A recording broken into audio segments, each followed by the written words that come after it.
Historike, Spanja, kampione bote për femra, thye në finale Anglinë. Për herë të parë në histori, Spanja shpallet kampione bote për femra në futboll.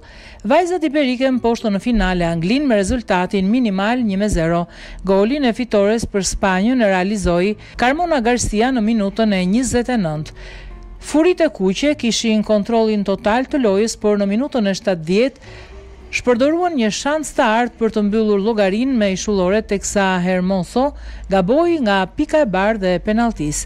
Minutat e mbetura nuk sollën ndryshimin në rezultat me Spanjën, që triumfoi në botrorin që u zhvillua në Angli dhe Zelandën e Re.